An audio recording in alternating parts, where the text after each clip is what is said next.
Hi everybody, this is section 9.7 and we're factoring special cases. So the two special cases that we're going to be focusing on are the difference of squares and squaring a binomial. So just like the other review videos, pause, work it out on your own, then come back and see the solution / explanation.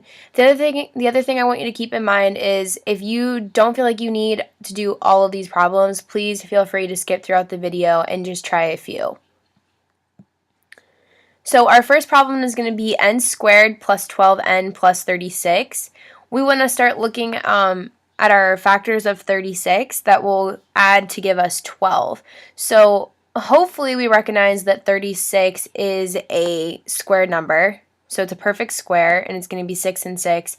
And similarly, 6 plus 6 will give us 12. So that's how I know our factors are going to be 6 and 6. So it's going to be n plus 6 times n plus 6. Or if you recognize that we could write that as n plus 6 squared. So then, like I want you guys to do on the test, double check and go and see if your answer was correct. So we want to use FOIL since we're factoring. We want to use the opposite, and we're going to get n squared plus 6n plus 6n plus 36. And when that is simplified, we're going to get n squared plus 12n plus 36. So just like number 1, number 2 says b squared minus 8b plus 16. And just a few things that we want to check out. We know that this is going to be a negative and this is a positive. So in our binomials, we should have two negatives since we want a positive 16, but we want a difference of 8. Or we want a sum of 8, excuse me. And so now we want to look at 16. 16 is a perfect square, so keep that in mind. It's going to be 6 times 6. So when we factor that, we want to look for the two factors of 16, which are 4 and 4, that are going to add to give us 8, and it just so happens that 4 plus 4 is 8. So we know that this is also going to be a binomial squared, so our factors are going to be b minus 4 times b minus 4, or it's going to be b minus 4 squared. And then, like I said, recommend that you guys go back and FOIL to make sure that your two factors are correct. And when we simplify, we do indeed get b squared minus 8b plus 16. So our factors were correct. 3, it says r squared minus 14r plus 49. We have a negative and we have a positive. So within our binomials, we're going to have two negatives. So we're looking for two factors of 49 that are going to add to give us 14, or going to add to give us negative 14. So once again, 49 is also a perfect square, and 7 plus 7 is 14. So we know that we're dealing with another binomial squared. Our answer is going to be r minus 7 times r minus 7, or if you recognize that it's going to be r minus 7 squared. Also, like I said, go back, double check your work. So when we FOIL, we're going to get r squared minus r minus 7r plus 49. When we simplify, we get our original problem of r squared minus 14r plus 49. So 4 says 36m squared plus 84m plus 49. So this is a little different because we're dealing with a term that's bigger than 1. So our a term in this case is 36. So I know that we've showed you a couple of different strategies that you can approach to solve these problems, but first look at the two numbers. So we want to look at our a term and we want to look at our c term. So both 36 and 49 are perfect squares. We have 6 squared and we have 7 squared.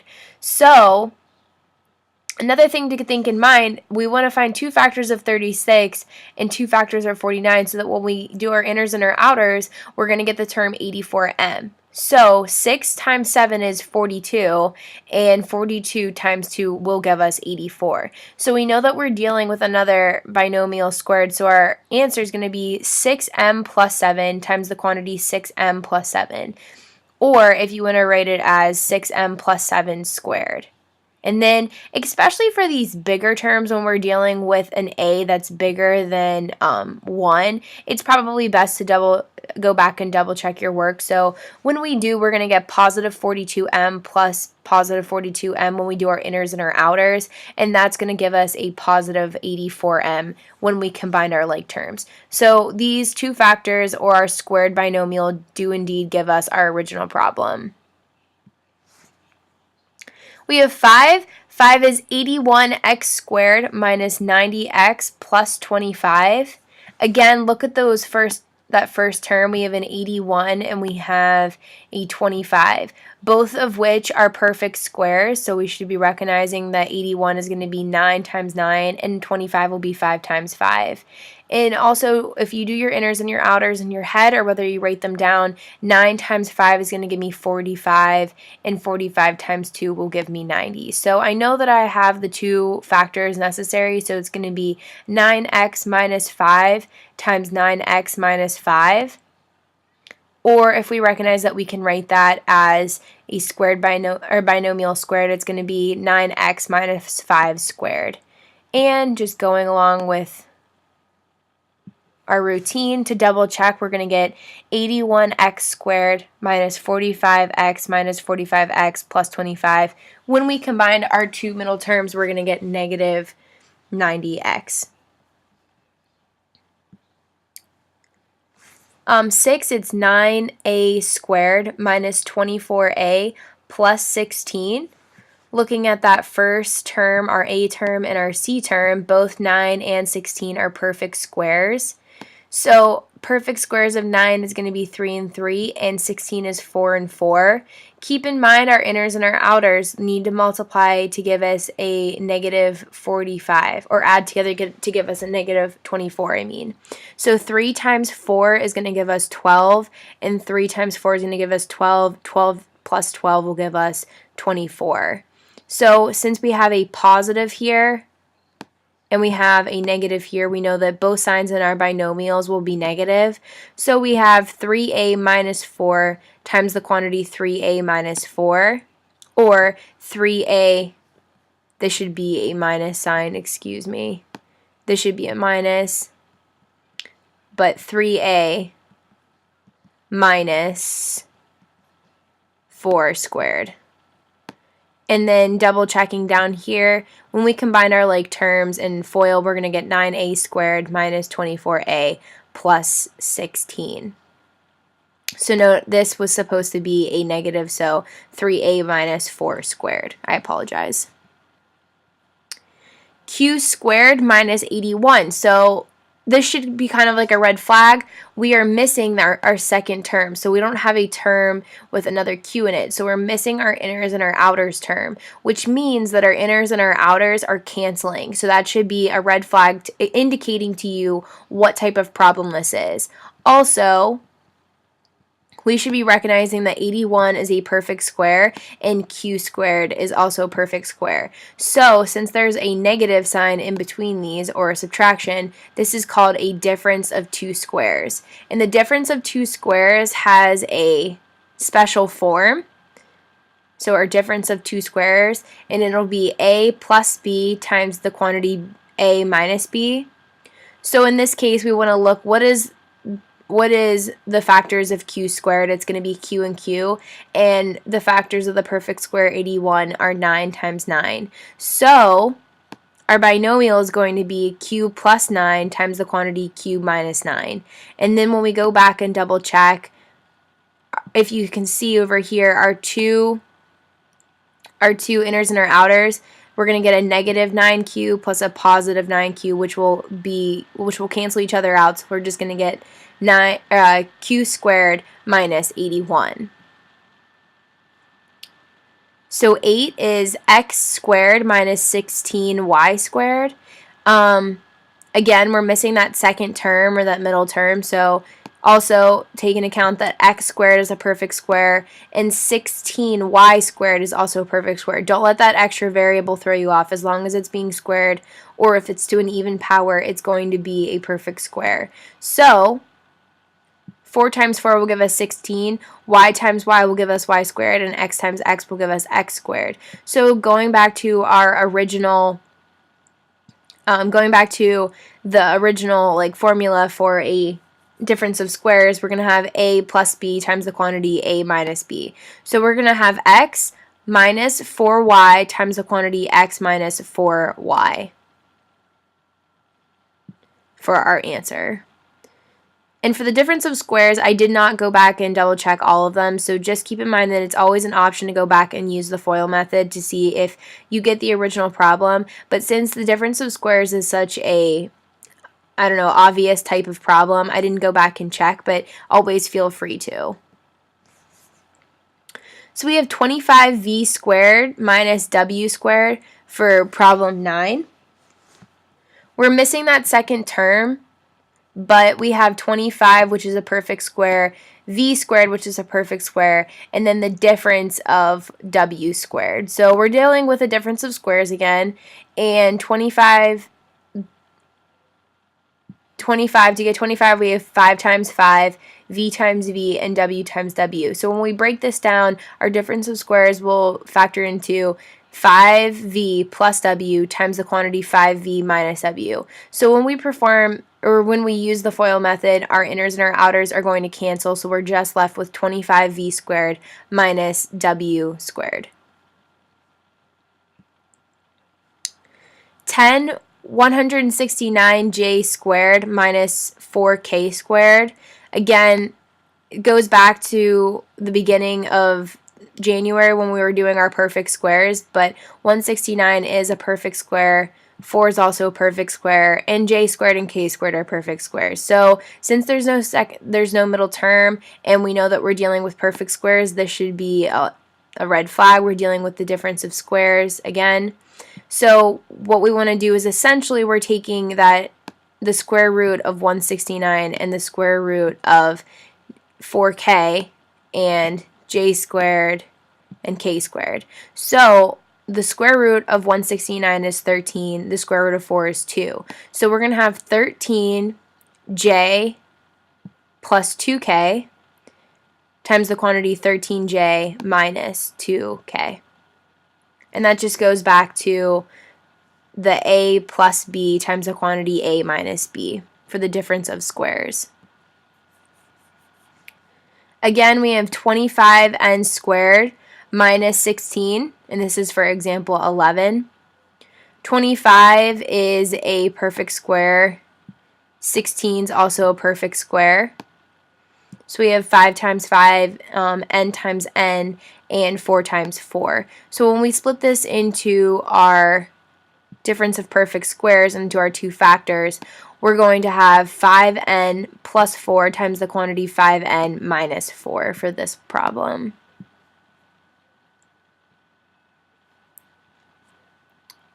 Okay, so 12 is a little different because as you can see, we don't have this middle term.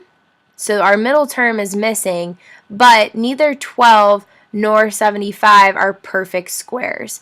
But hopefully you agree with me that there are perfect squares hiding within 75. So what we want to do is, our goal is to factor out a monomial, or just factor out some number. So you want to think of it as factoring out some number that will make this into a difference of perfect squares since we're missing that middle term. So factors that are going, we want to factor out the GCF of 12 and 75. And when we do that, we're going to factor out 3. So when we pull a 3 out of the 12, it'll go to 4x squared. And when we factor 3 out of 75, it'll go to 25. So now our problem becomes 3 times the quantity 4x squared minus 25. And like this little sign over here indicates, we are now going to factor this right here because this has now a difference of perfect squares. So leave the 3 outside of the two binomials, so that needs to stay with the entire problem because our end goal is that when we FOIL to get back to our original problem, we essentially will have to bring in this 3 and apply it to both of the terms that are going to be inside. So we're going to our end result we want is going to get this 12x squared minus 75. But first we just want to focus on factoring 4x squared minus 25. 4x squared is going to, the square root of 4x squared is 2x, and the square root of 25 is 5.